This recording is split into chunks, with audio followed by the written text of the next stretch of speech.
संगीता जी, अंजू माखीजा जी और हमारी नगर जिला सारी अलग अलग दायित्ववान बहनें, आप सबको प्रणाम करता हूं। आप सबका भी अभिनंदन करता हूं, दोनों हाथ जोड़कर।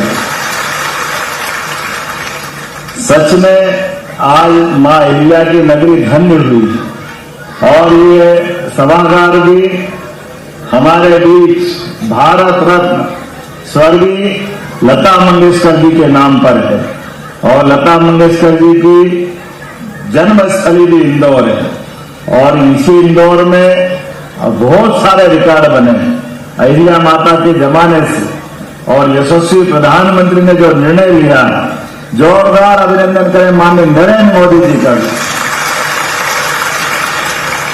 सदियों से इस भारत की पहचान, दुनिया में 200 से ज्यादा देश है, वो देश सब अपने को पुरुष सत्ता से जोड़ते हैं, पुरुष आधारित समाज उनका है। हमारे यहाँ परिवार संस्कृति में, सनातन संस्कृति के माध्यम से आदिकाल से हमारे लिए ये देश भारत माता की इस आनंद के साथ रोम रोम से रोमांचित होता है। और आगे बढ़कर के हम तो अपने ग्रह नक्षत्र में भी, नवग्रह में भी पृथ्वी को माता मान करके मातृ सत्ता के प्रति हमारा आदर व्यक्त करते हैं और होना भी क्यों न चाहिए। अतीत के काल से हजारों हजार उदाहरण भरे पड़े हैं। मां और बेटे का सबसे अच्छा उदाहरण इस देश में भगवान कृष्ण और यशोदा मैया से जाना जाता है। सब जानते हैं कि मां और बेटे का संबंध का प्रतिमान किसी को बताना तो यशोदा मैया का नाम लो तो कन्हैया अपने आप याद आ जाता है। हमारे लिए सौभाग्य की बात भी, लेकिन उसके पीछे का त्याग भी देखने की जरूरत है।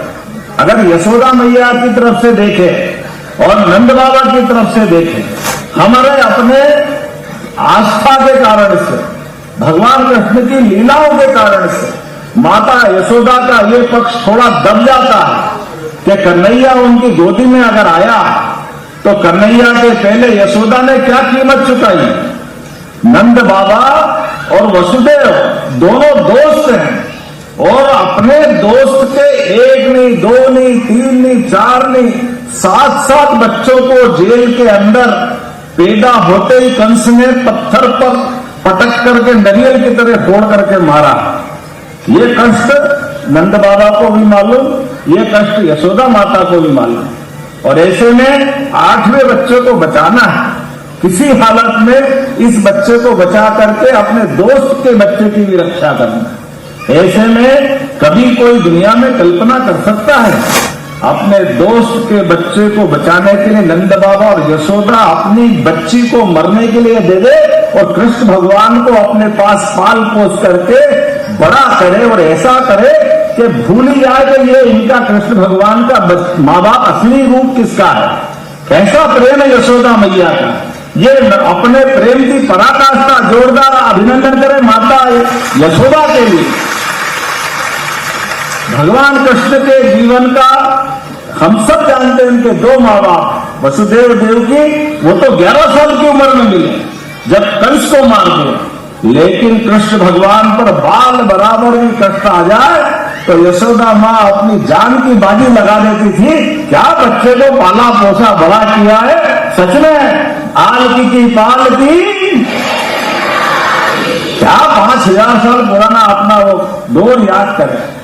और दौर इतने सारे हैं, इतनी सारी बात कही जा सकती। हमारे लिए तो एक एक बात का उल्लेख करें। अपने इसी मध्य प्रदेश के पास राजस्थान की धरती पर पन्ना ढाई का उदाहरण हमारे सबके सामने। अपने राज परिवार के बच्चे को, राजकुमार को बचाने के लिए एक मां अपने बच्चे को अपने सामने अपने हाथों से सेज पे लुटा देती, पलंग पे लिटा देती और दुश्मन मानसिंह उसी बच्चे को 1 से 2 कर देता है। कोई मां खड़े खड़े अपने बच्चे को कटते कैसे देख सकती। अपने कलेजे के लाल को कटते हुए देखना ये केवल हमारे देश में हो सकता है। मैं अपनी माता बहनों को बधाई देना चाहता हूं, आपको धन्यवाद अदा करना चाहता हूं। ये हमारी संस्कृति है ये हमारी विशेषता है। और इसलिए एक नहीं कई सारी बातें इसी स्थान पर अहिल्या माता को याद करते, जिसने अपने शासन काल के अंदर सुशासन की उत्कृष्ट मिसाल हासिल कर दी और अपने परिवार के लिए भी शासक का पहला दायित्व तो प्रजा की हित रक्षा के लिए, और उसी भाव से पूरा जीवन यशोदा मैया की तरह अहिल्या माता ने भी अगर गुजारा तो अपने बजाय परिवार के बच्चों के, अपने खुद के खून के लिए, वो प्रजा के लिए जीते जी देवी बनकर के शासन चलाया। या अहिल्या महारानी ने बताया हम सबके सामने, उनके जीवन काल में, उनके शासन काल में उनके राज्य पे कब्जा करने का मौका आया तो कब्जा करने वाले आने वाले पेशवा से भी लड़ने के लिए नारी शक्ति की सेना बनाई और सेना बना करके तलवार लेकर अहिल्या माता आगे खड़ी हुई और युक्ति बुद्धि से भी तरीका लगाया।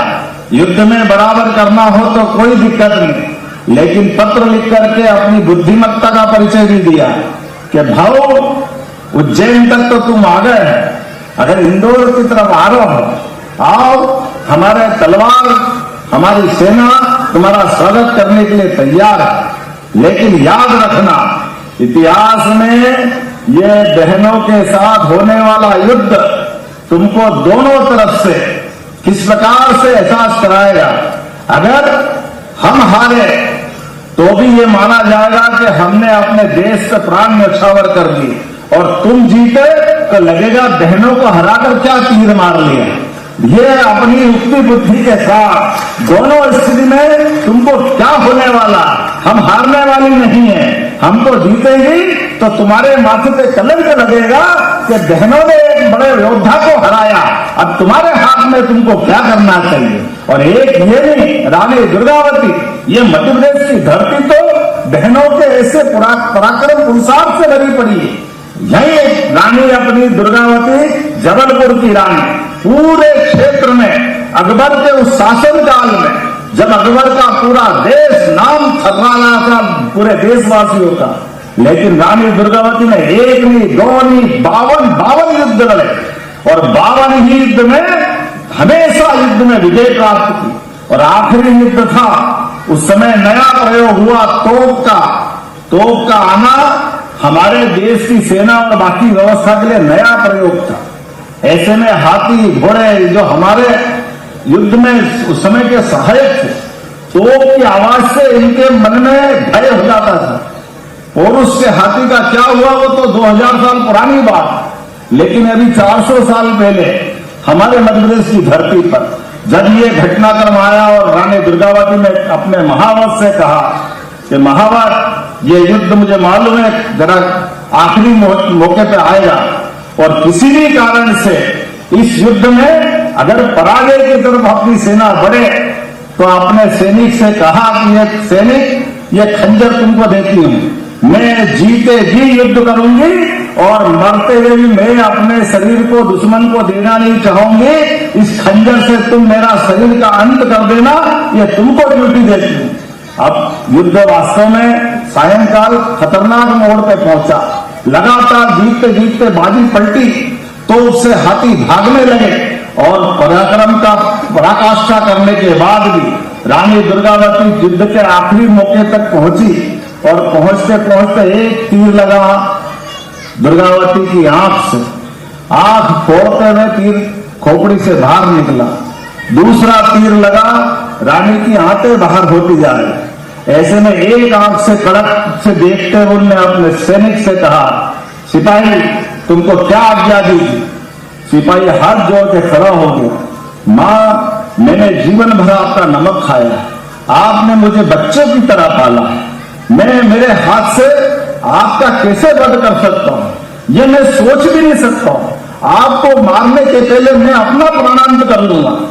मां ने कहा रानी ने कि तेरे को इस दिन के लिए नहीं रखा था मैंने, नादान तेरी ममता छोड़ और अपने हाथ से खंजर छीना और खुद के सीने में डालकर बलिदान हो गई। ये गौरवशाली अतीत अपने इस प्रदेश का। ऐसे एक नहीं कई सारी बातों को मैं सुना सकता हूं, लेकिन आज तो हमारे बीच यशस्वी प्रधानमंत्री के नेतृत्व में, और वो तो झांसी की रानी से लगा करके पता नहीं कितने प्रकार के सब देवियों को याद करें, लेकिन अभी अभी राम मंदिर में उमा भारती जी का भाषण हमने सुना। हमारे बीच विशुद्ध परिषद की हमारी साध्वी दीदी, क्या नाम है दीदी का, वसुंधरा जी बोलते थे तो कांग्रेस की धरती डोलती थी। क्या माहौल बनाती थी वसुंधरा जी, ऋतुंबरा जी।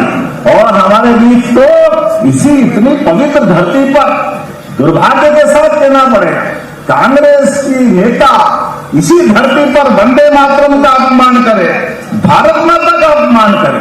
और कैसा दुर्भाग्य का विषय, कांग्रेस के अध्यक्ष उसका बचाव करे, यहां वहां गणतंत्र से बचाव करे।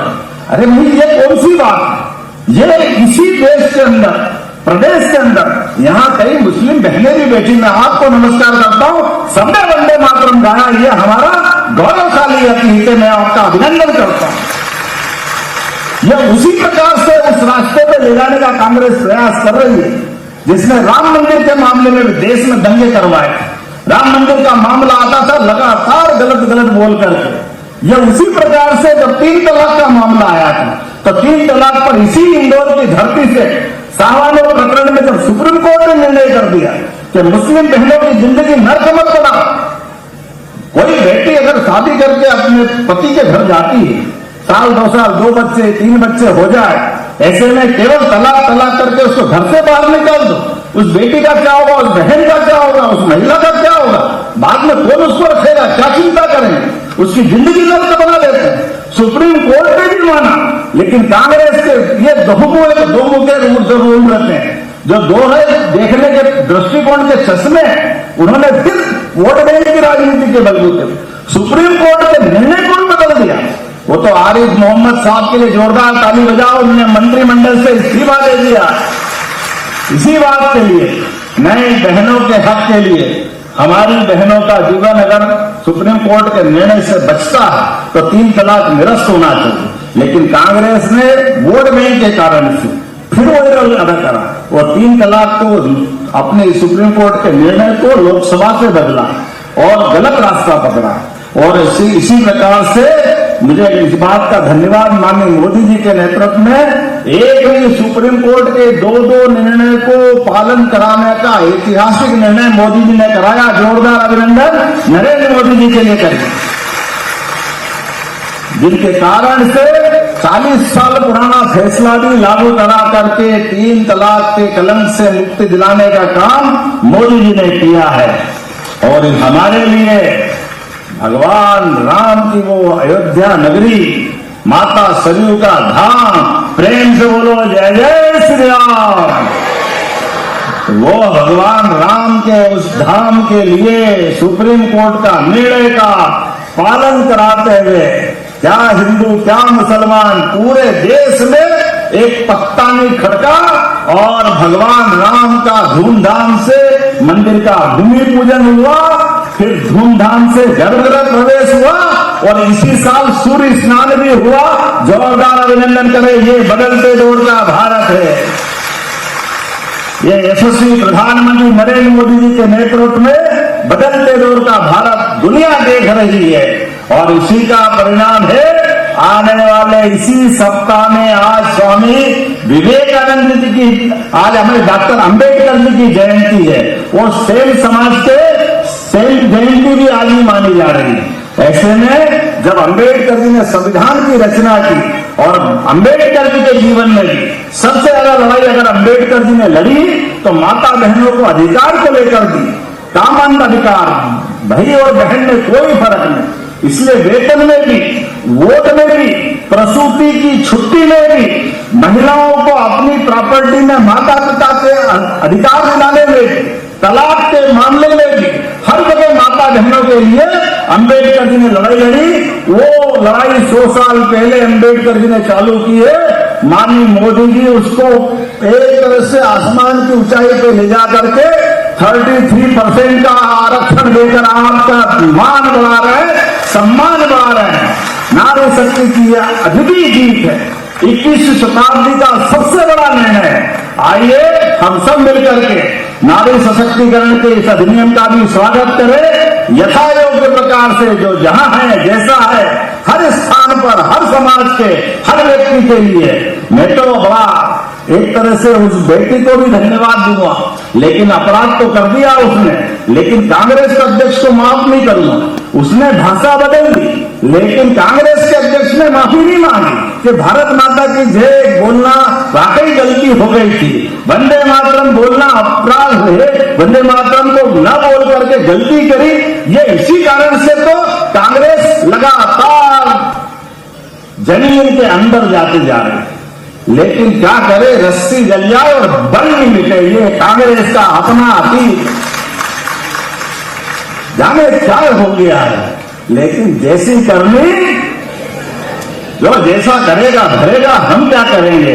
इसलिए तो शंकर भैया लड़ते तो कांग्रेस मैदान छोड़ जाती है, यही रिकॉर्ड बनता है। इसी तरह से अगर आप बढ़ते रहोगे, मैं उम्मीद करूंगा आज के इस पूरे कार्यक्रम में, आज अंबेडकर जयंती के अवसर पर मोदी जी जो लगातार अपनी सरकार के माध्यम से एक से बढ़कर एक देश के हित में निर्णय करने जा रहे हैं, ऐसा 21वीं शताब्दी का सबसे बड़ा निर्णय होने वाला है। मैं आप सबको बधाई देता हूं, आपका वंदन करता हूं, अभिनंदन करता हूं। मेरे साथ प्रेम से बोलो भारत माता की, हमारी सभी बहनों की बहुत बहुत धन्यवाद। भारत माता की जय।